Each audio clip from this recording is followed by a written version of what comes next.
Hello, my name is David Craig. I'm the author of a book called Pillaged, How They're Looting £430 million a day from their savings and pensions and what to do about it. This is the first of 5 videos looking at the worst money mistakes that people make and how to avoid them. So, number 1, do not believe the shares outperform cash lie. If it were the case that money held in cash, so in a normal bank account, earned more than you can get for putting in the stock exchange through mutual funds, unit trusts or pensions, then most of us would just leave our cash in the bank and we wouldn't need to invest in all these stock market-based schemes. However, that would mean that tens of thousands and hundreds of thousands of unit trust salespeople, pension salespeople, bank financial advisors, really salespeople would be out of a job. So whenever these people want to get hold of our money, or want us to give them our money for them to look after for us, they keep repeating this mantra that in the long term, shares outperform cash. So in the longer term, you get more from putting your money in the stock exchange than you will from sticking in the bank account. Only one small problem, of course. This is not true. It's a lie.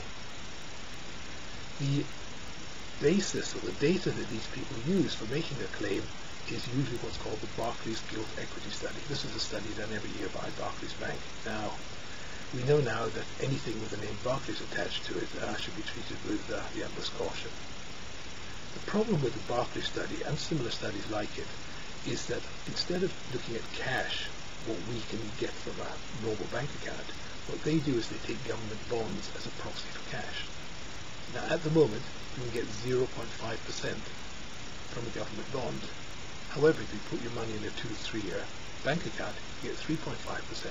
That's 7 times as much. Now, there was a very brief period, it's for 20 years in the 1980s, 1990s, where shares did outperform cash. But this wasn't because the stock market performed better. The problem, or the reason was that when the baby boomers were at the height of their earning capacity, and they were shoving so much money into mutual funds and unit trusts and pensions that this pushed up the price of shares. As the baby boomers retire, we can expect a collapse in share values. So, moral of the story, shares do not outperform cash. The people who tell you this do so because they want your money. And if your financial advisor is telling you this, either he or she is a liar, because they know that shares don't outperform cash, but they don't want to tell you that because it's not their interest, or they're so stupid that they don't even know how it's calculated, in which case you shouldn't give them your money anyway. Hope that's been helpful. Shares do not outperform cash. Bye.